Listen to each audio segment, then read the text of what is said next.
even though they haven't really confirmed it, but it looks like, before this upcoming season, he's going to be done. He's not going to coach this season. 38 years or 39 years of coaching. He's been with TCU since 2004. Helped TCU's defense, of course, be one of the top defenses in the past decades. And sadly, just going to be gone like that. So that sucks, but TCU is looking to hire within their staff already. And Gary Patterson, of course, is a defensive-minded coach, thankfully. So Dick Bumpus going to miss you. But we know Gary Patterson, the defense is still in good hands. So, of course, got to talk about my TCU Frogs sometimes, even though when it's bad. NFL, though. Let's talk about some NFL news, and that's Charles Woodson. Got to keep hope alive, right? You got to have positive thoughts, and that is exactly what he's doing. And man, I just feel bad for him sometimes because when Charles Woodson decided last month to return to the Oakland Raiders for one more season, he said Thursday he didn't want to go anywhere else this time around. Here's what he said, quote, "Oakland, to me, I'm just happy that I have a second chance to go back there and play in the silver and black. Really, man, I'm just hoping to. It's been a long time since that team has tasted any sort of success, really. For me, man, it would be great if for this next year, man, we got to the playoffs, and hopefully we can make some noise when we get in there. So I really want to be a part of that. So I'm hoping we can do that." Woodson signed a one-year deal worth $3.2 million, and that's going to have a $4.2 million cap hit. It's good. It's good he's got hope. It's good he's being positive. He's trying to get something going for Oakland, and he really does play pretty well. I mean, he doesn't give up a whole lot defensively. I mean, he does his job. He is a mentor to that defense, a very young defense. And, even though I'm a Chargers fan, and I don't really like the Raiders, but can't really dislike them because they hardly win. I do feel bad for Charles Woodson. And I know how much he wants that team to get back in the playoffs or at least have a winning season, something over 500. A 9-7 would be a positive step. I mean, he wouldn't be too happy with that, but I would say, hey, all right, team, I don't know if I got one more year in me after this, but y'all look like you're on the right steps. And maybe he'll probably coach there. I'm sure he'll be a defensive backs coach for Oakland unless he goes to TV. But it's sad. It's sad for Charles Woodson. And hopefully, I don't want to say I want them to win because I don't. I don't want Oakland to win because that means that's another competition. We're trying to get Manning out of here. We're trying to get Peyton Manning out of Denver and hopefully retire so that way Broncos can just suck with Brock Osweiler. And Chargers, we don't have Phillip Rivers and Antonio Gates for too much longer, so we're trying to get up top. The Chiefs are, I don't know who they are. Every week they're different. And Raiders, they're the same old Raiders. So Raiders, just hold off a couple more years and just keep sucking for a couple more years. That way my Chargers can just get one Super Bowl. I mean, we saw the Seahawks do it. Come on, guys. We just need one. Just one. And we can just say, hey, we got one. That's all that matters. But anyways, let's move on. It's just sad being a Chargers fan sometimes. Pittsburgh Steelers running back Le'Veon Bell will spend 15 months on probation in a first offenders program stemming from his arrest on marijuana possession and DUI charges with former teammate LeGarrette Blount. As we all heard last week, LeGarrette Blount basically was cleared off, I think, nothing bad for him. And Le'Veon Bell kind of got the hefty part about, 15 months on probation. Bell's driver's license will also be suspended for 60 days. But under the terms of the program, he can petition the court to have his arrest record expunged from if he completes the probation. And Bell's defensive attorney said Friday that Le'Veon Bell will likely face a 2-game NFL suspension. When? Who knows? It could be the last 2 games. Most likely it's the first 2 games without him. Or it could just be random. It could be like, all right, against the Ravens and the Bengals. Bam, just like that, you're out. I doubt it. Most likely it's the first 2 games. And as a part of the sentence imposed Friday, Bell will have a drug and alcohol evaluation, follow any recommended treatment, and spend 12 hours one weekend at a safety school for those charged with drunk driving. He must also pay more than $2,000 in court costs. And check this out. He will forfeit. They couldn't just be more exact, right? 1/17. That's right. 1/17 of his salary each game he's suspended.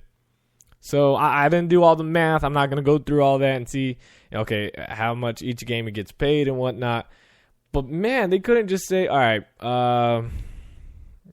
I'm just throwing a number. I'm not saying it's realistic. I'm just throwing $10,000 for week 1, $10,000 for week 2.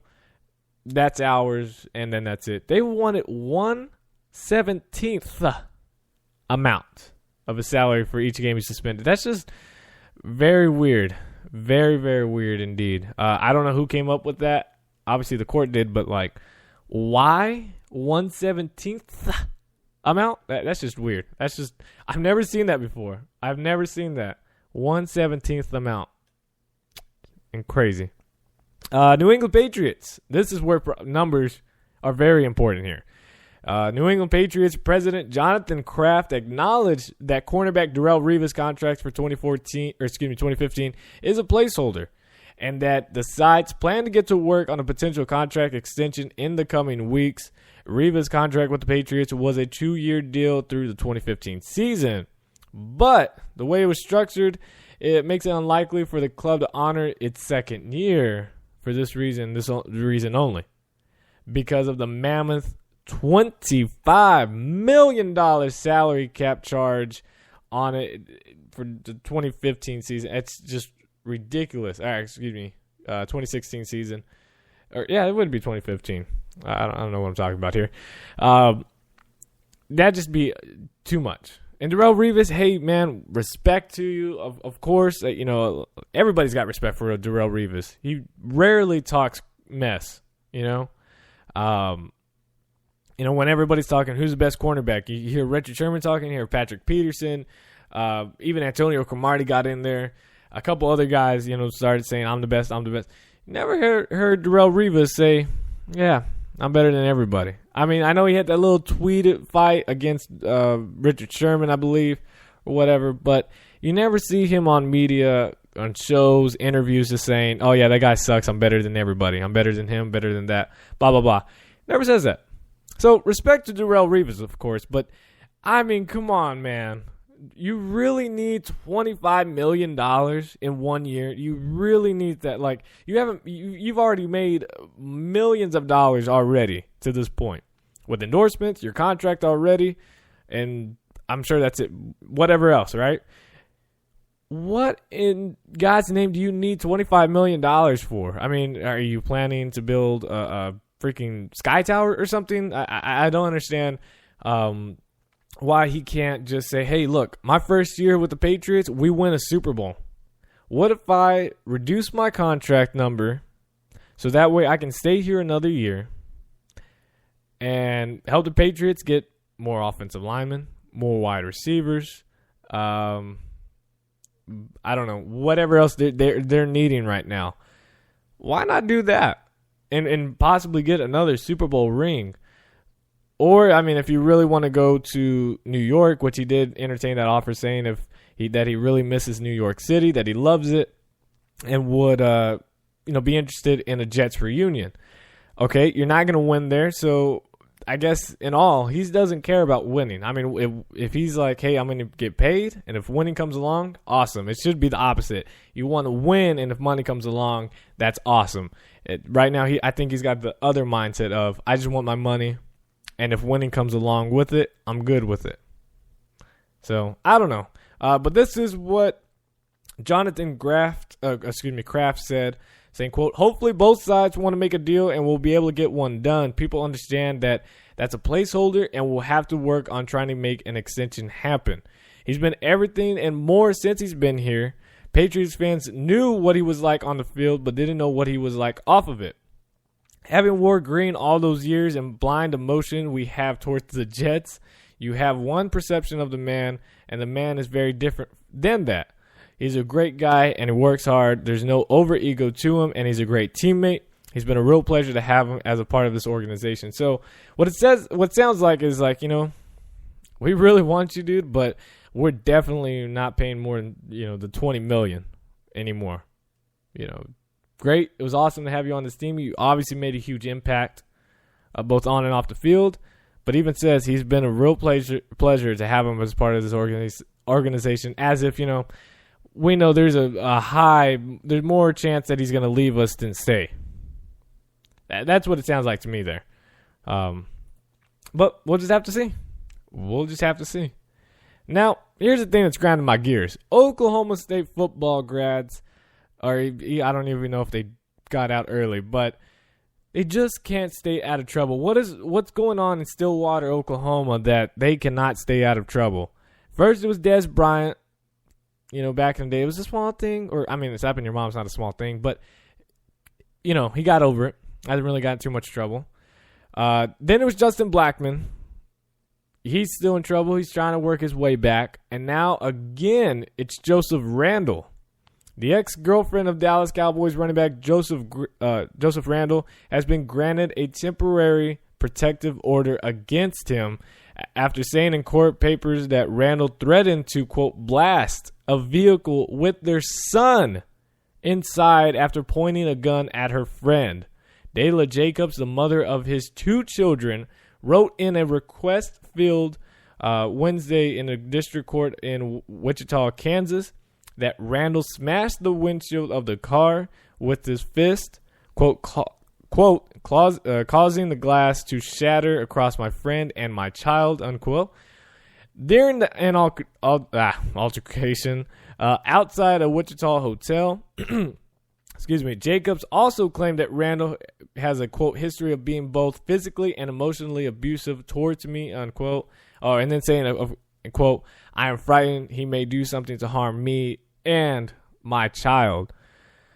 So, and to make it matters worse, this incident occurred the same night Joseph Randle was arrested on suspicion of marijuana possession.